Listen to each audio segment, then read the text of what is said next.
factored into him being called for a flagrant foul 2 and ejected early in the third quarter of Saturday's Game 3 loss to Los Angeles Lakers. Brooks, who declined to comment after the game, explained what went down after Sunday's practice at USC's Galen Center. Take a listen. The media making me a villain, the fans making me a villain, and then that just creates a whole different persona on me. So now you think I intended to hit LeBron James in the nose. I'm playing basketball player. So if I intended, and that's whatever is in the flagrant 2 category of having a flagrant 2, and you think I did that, that means you think I'm that type of person. Okay, so that's the Dillon Brooks situation. Then, as we just discussed, the Knicks took a commanding 3-1 lead Sunday. Donovan Mitchell with a disappointing output, 11-4 and 5. Monica, I want to start with you. Who was more disappointing? Was it Brooks Saturday or Mitchell Sunday? It was Brooks for me, Molly, Stephen A, and Perk easily, and that's not even really a conversation. I actually, call me naive, did not believe that was intentional. However, the way and the temperature of officiating in this current playoff, you already knew what time it was as soon as they went to go and do a review. But I think if you're Brooks, you have to be cognizant of that and not put yourself in that position to the best of your ability. Now, somebody might say it's a basketball play or he was playing basketball, he can't control all that. You have to be that much more cognizant. I did not like that sound from Brooks, and I am one who has supported the Grizzlies. I don't mind Dillon Brooks running his mouth, but you can't necessarily flip the script. If you're going to be the one that chirps and leads the way, you got to be on the floor enough to back that sort of talk up. And he literally took himself out of the ballgame, or he would say was taken out of the ballgame. And so for me, that was far more disappointing than Josh Hart playing terrific defense on Donovan Mitchell. You know, I've been, this is one of those rare moments, Kendrick Perkins, where I was home and I was like, I got to think about how I'm going to say what I want to say. Uh-oh. Oh, boy. I struggled, I'm like, there is FCC airwaves to consider. I can't just say everything the way that I want to say it, I got to be careful. I have a responsibility. I'm going to try. I don't know how successful I'm going to be.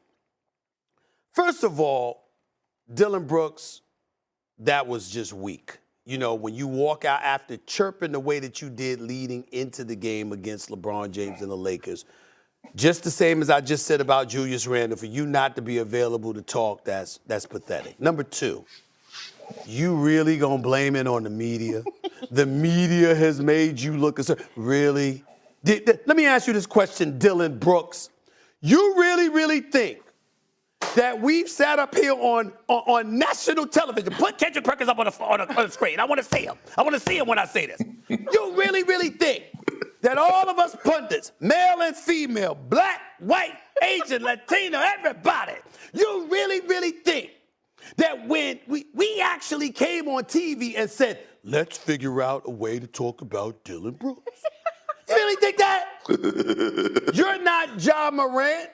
Hell, you damn sure ain't Elvis. No, we did not do that.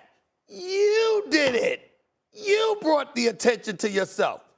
We simply waited for you to back it up because we loved the chirping. We loved the general competitive fervor of it. We welcomed it. We look at you. You got some people out there complaining about you being a bad guy.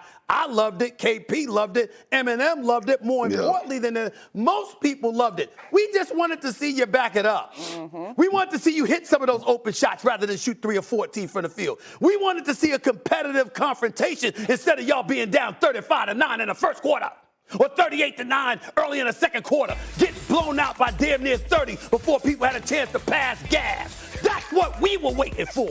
And when that did not happen, Dillon Brooks, we said, damn, you couldn't back it up. And then to make matters worse, you hit him in the process. Now let me put me back up on the screen and take the damn highlight thought, please. Because America needs to understand this.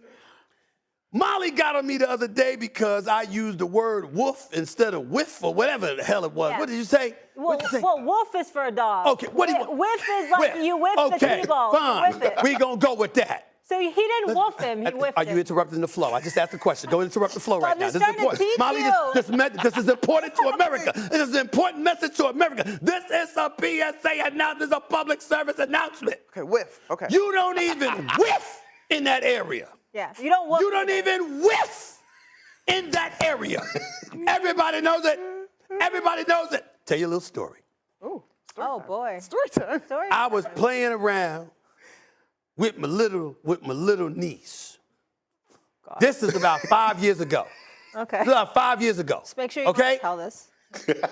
Her 3-year-old sister came up behind me while I was playing around with her sister from behind and kicked me right in the you-know-what.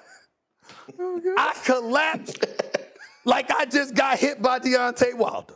You understand what I'm saying? I collapsed. You understand? I couldn't even break my fall with my arm because of both of my arms either immediately went in that area. To witness a 3-year-old to whiff in that area is criminal. Everybody knows that. So if you are Dylan Brooks, granted, it may not have been intentional. But the minute you saw LeBron James on the court writhing in pain in that area, the decent man in you is to go over there. You all right? I didn't mean to do that. He did no such thing.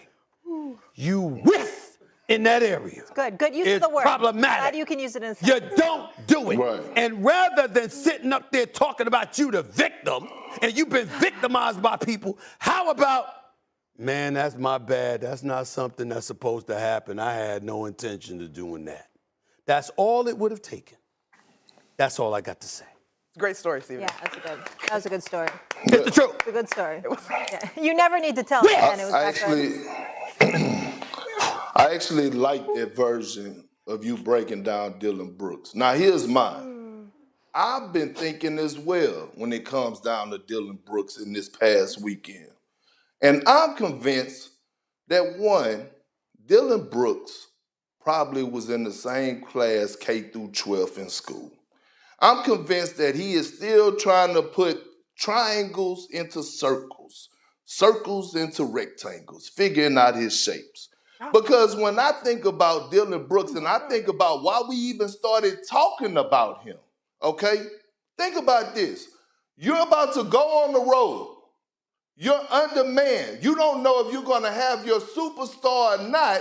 You already missing Steven Adams and Brandon Clark, and you poke the bear, and you brag about it.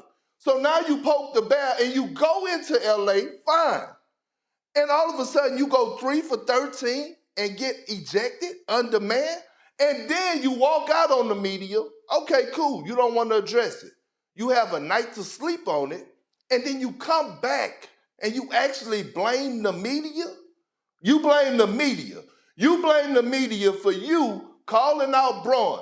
This is not the first time that you've been in the media for actually your actions on calling somebody out. You just called Draymond Green out about 2-3 weeks ago before the playoffs even started. So when I think about Dylan Brooks and I think about his logic of thinking, it's not the most intelligent. And I'm not the sharpest knife in the drawer. And I'm not trying to sit up here and make it like I am. But I'm damn sure a knife in the damn drawer. I may be a butter knife, but I'm a knife in the drawer when it comes you're a steak knife. And I'm knife. just thinking- Yes, that's what I was thinking. I'm just thinking about what he did to build up to this point, and then the explanation after he had a night of sleeping to come back and blame somebody to point the finger to say we making him a villain. We can't make this up. Molly, We can't Molly, make I it will up. say, Molly, I will say this. I'm gonna go with the butter because he looks like he throws a lot of butter on his steaks and potatoes. So I'm gonna say shut I would like butter to be a and cream. paring knife. Butter and cream. Butter and sour cream. He does look like he's throwing a lot of You butter and sour fancy? cream You on do. there. I mean, Fancy Kirk look like that's how he rolls. What kind of knife are you? I'm a paring knife. Whatever cuts the best. All right. Whatever All cuts right.